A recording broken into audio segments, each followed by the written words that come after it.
to increase their power in marriage.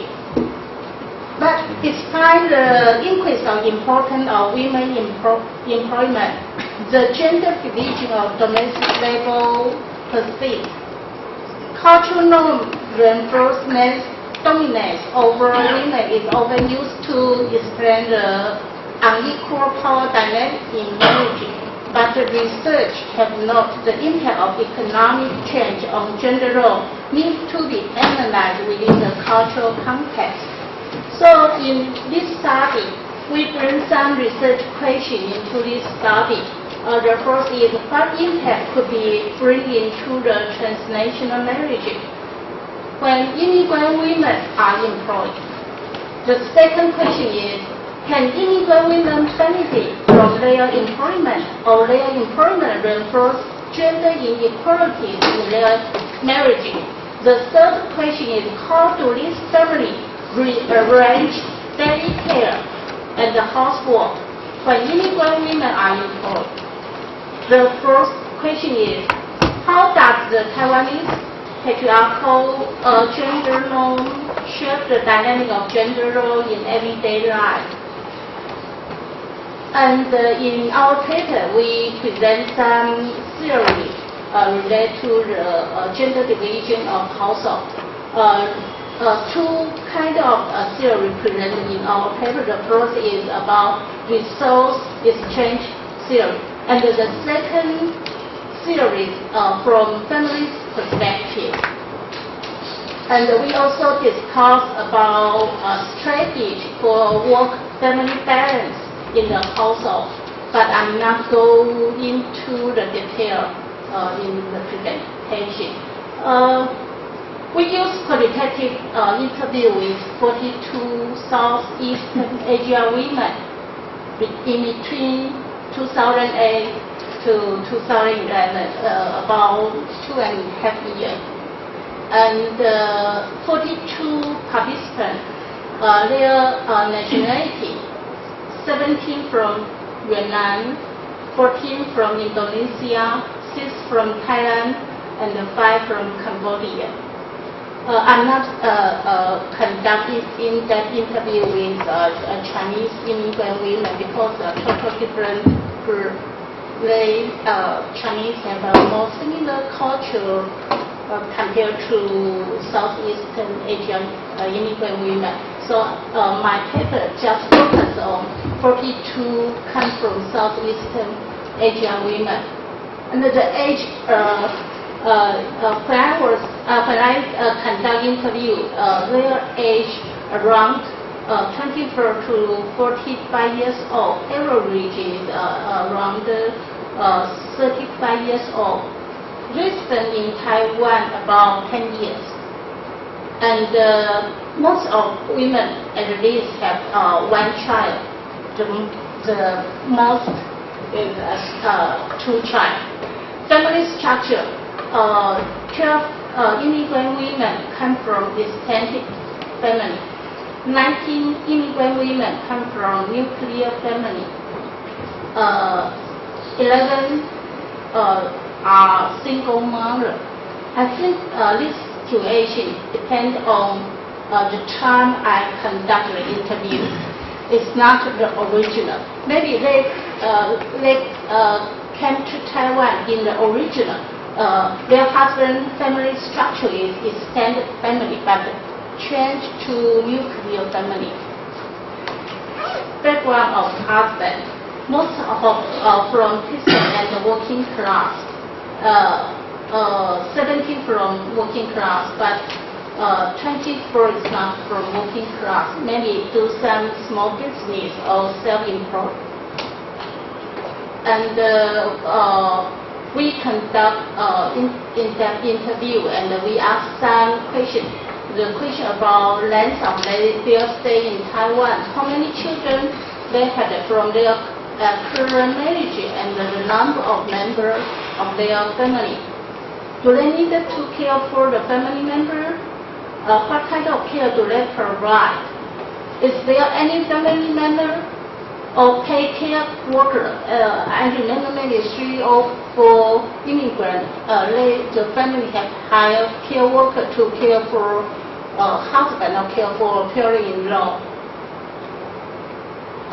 Today, is there any family member or pay care worker who can help them to care for their children or family member? What kind of help do they provide? What does work mean to them? What do they arrange their care and the pay work activity? How do they access their work and the care responsibilities?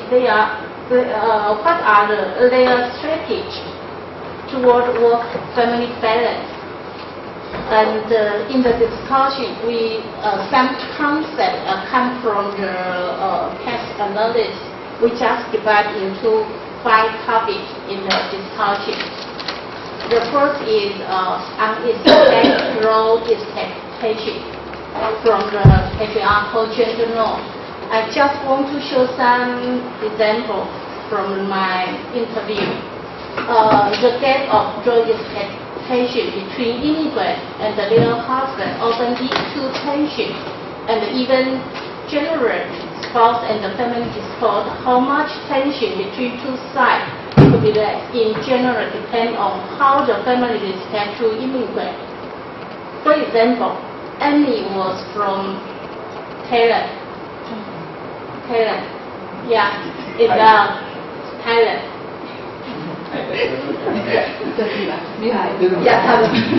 A matriarchal society. Even though Amy has known her husband for 7 years, she still has had difficulty to fit in the marriage. Amy's husband expects her to be a good daughter-in-law and in the family, and she needs to care for both her husband and all the family members. And one day, her husband told her, "You have to care for your parent-in-law and your brother-in-law at home." You mean if you brother-in-law still not married and still living with the parents, and the immigrant will have to care for the brother-in-law. She was asked by her husband to iron the clothes of her brother-in-law, and Amy's sister-in-law living nearby. This is a kinship. They live once a week, and often arrange family dinner and a tea party. After the party, they frequently have karaoke parties. This is very common in Taiwan. Does any student have any personal time on the weekend and the holiday time? And you want to study, want to have a social life, her own social life. So she was very unhappy. She felt uncomfortable in this family activity. However, her husband told her, "You have to be there because you are the daughter-in-law. You have to join all the family activity." She was so disappointed. And for families, the second topic relates to the mothering. This is a very important role for immigrant women in Taiwan. For families, mothering has potential harm to women's authority. Despite the restriction of language barrier, cultural difference, and prejudice, however, immigrants may not view mothering negatively. They even see mothering as a strategy for family inclusiveness. I think everybody have to know the fertility rate in Taiwan is the lowest in the world. Yeah, so women just don't want to get married. Even they get married, they don't want to have a baby. So this is a big problem in Taiwan. But I think it's a different way for immigrants. They not see this way negative.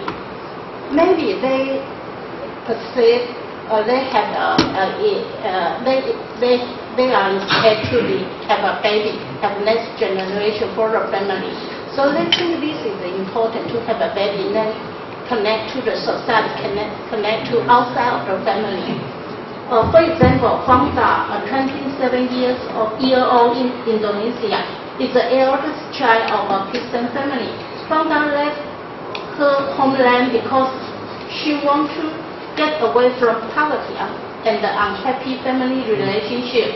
Founder never expected language would be problem for family life in Taiwan.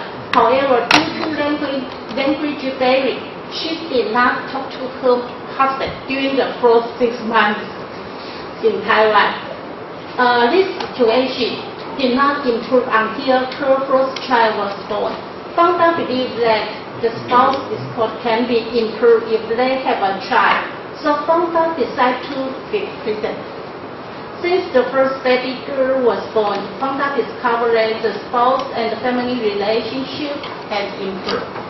Her husband spent more time with her and their child during the weekend and the holiday. And they influenced by feeling responsibility. Those immigrants without a male child,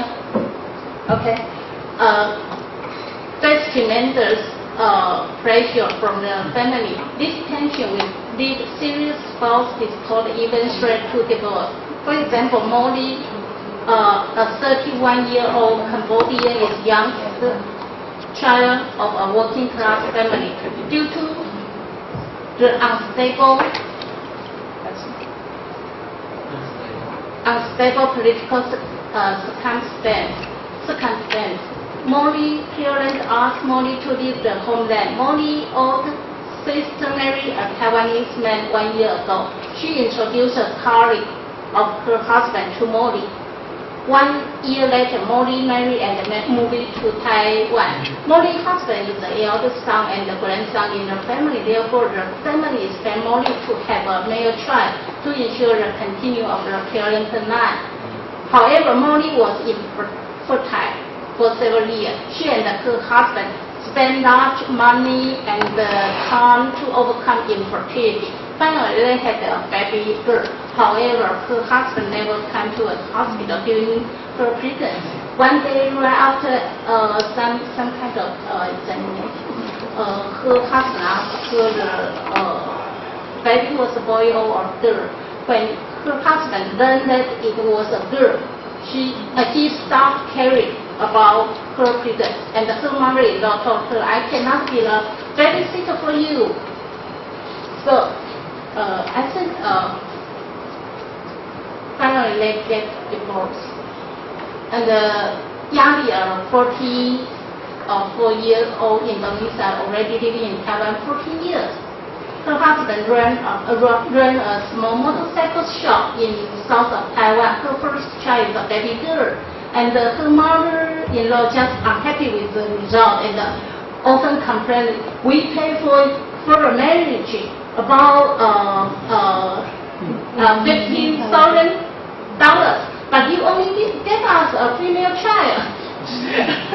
So every day, her mother-in-law just complained. 1 year later, the second child, a baby boy, was born. Her mother-in-law was so happy this time and celebrated by sending steamed rice cake and ate the two neighbors and the relatives. After the baby boy is born, the relation between her and her mother-in-law gets better. And when the motorcycle shop was so busy, her mother-in-law even take care of two children and start housework for her. And I'll just say we have 20 minutes per presentation. Okay, so if okay. So stop here. Well, Yeah, if you want to speak for Okay. 5 minutes. Okay, that's okay.